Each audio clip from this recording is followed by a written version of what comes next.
Bonjour à tous et bienvenue dans cette vidéo. Permettez-moi tout d'abord de me présenter. Je suis Dr. Shlehi Shikersara et aujourd'hui nous allons explorer le cours de la traction et compression simple. Donc, on va commencer par une petite introduction.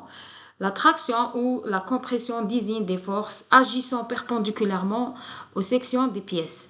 On parle de sollicitation uniaxiale car les côtés de la pièce ne subissent aucune contrainte et toutes les forces sont appliquées le long d'un même axe. Concernant les objectifs, à l'issue de ce chapitre, vous serez capable de, premièrement, identifier la différence entre traction et compression. Deuxièmement, interpréter les efforts et les contraintes. Troisièmement, mettre en pratique pour la vérification de structure. Deuxièmement, concept de traction et compression simple. Une barre rectiligne soumise à deux forces égales et opposées agissant le long de sa fibre moyenne est soumise à un effort normal. Cet effort est dit un effort de traction simple si les forces tendent à allonger la barre. Un effort de compression simple si les forces tendent à raccourcir la barre.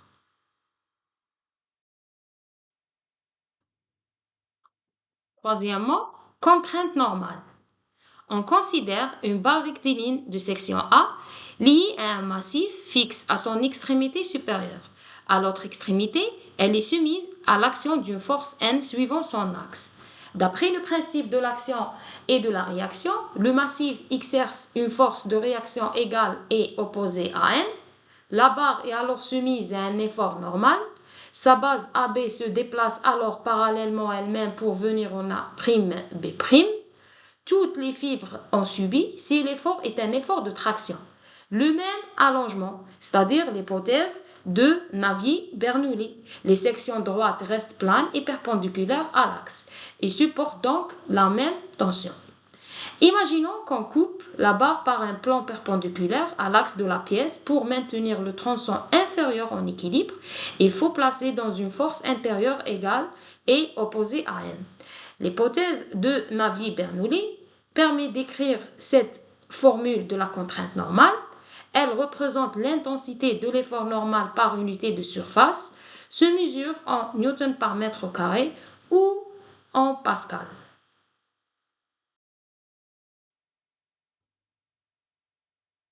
Quatrièmement, diagramme de l'effort normal.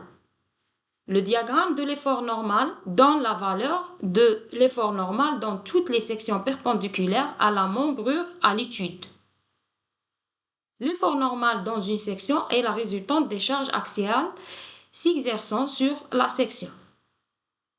Le diagramme de l'effort normal est obtenu par la méthode des sections en effectuant une coupe suivant l'entrée de chaque force concentrée, et au début et à la fin, ainsi qu'au minimum et au maximum, s'il y a lieu de chaque charge répartie.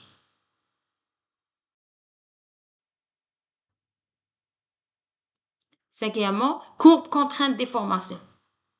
La courbe contrainte déformation est une courbe caractérisant le matériau. Elle est obtenue empiriquement d'une expérience de traction effectuée sur une barre de section constante. Lors de cette expérience, l'effort normal est augmenté progressivement provoquant l'allongement de la barre. À chaque incrément d'effort, la contrainte normale et la déformation de la barre sont portées sur une courbe. Cette opération est effectuée régulièrement jusqu'à la rupture de la barre. La courbe ainsi obtenue est la courbe contrainte déformation du matériau. Donc, la limite élastique n'est pas atteinte. La barre reprend sa forme initiale si l'expérience est interrompue dans cette zone. Dans ce cas, l'élasticité est linéaire, c'est-à-dire est une droite. La pente de la droite est appelée module d'élasticité linéaire ou module de Young. Il représente le rapport entre la contrainte et la déformation dans la zone élastique. La relation entre la contrainte et la déformation dans la zone élastique est donnée par la loi de Hooke.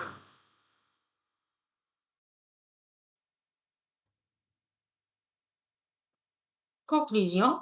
La traction et la compression simple permettent de comprendre le comportement des matériaux soumis à des efforts axiaux. Elles sont essentielles pour calculer les contraintes et déformations, dimensionner les pièces et garantir leur sécurité et leur bon fonctionnement dans une structure.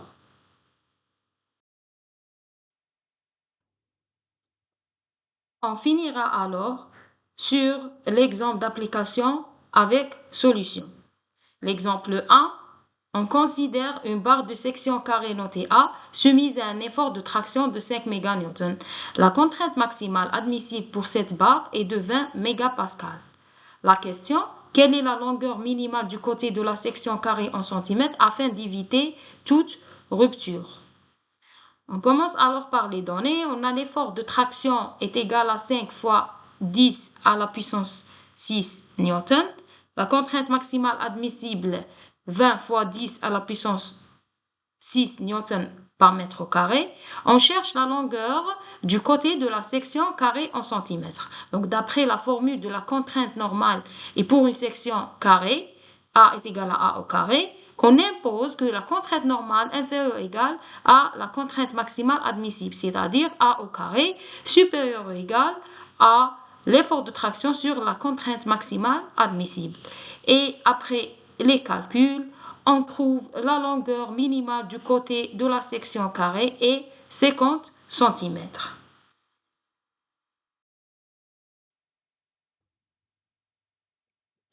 Conclusion d'exemple d'application.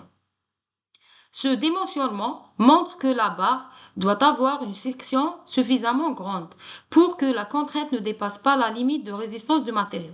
Cela garantit la sécurité et la durabilité de la structure.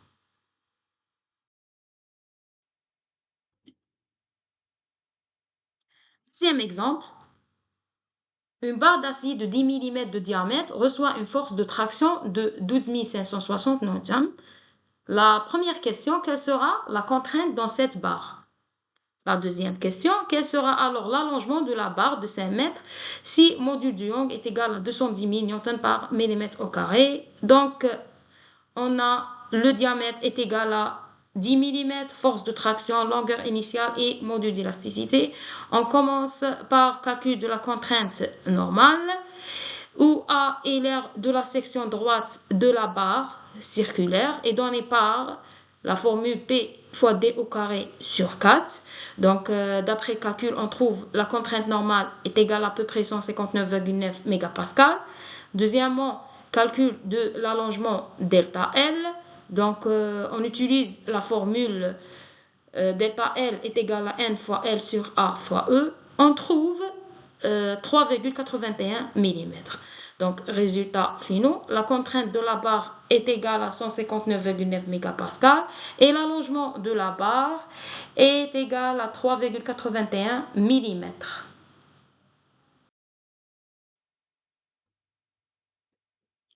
Conclusion d'exemple d'application.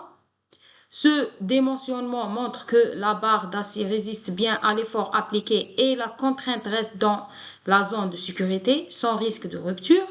L'allongement est minime, ce qui garantit le bon comportement mécanique de la structure.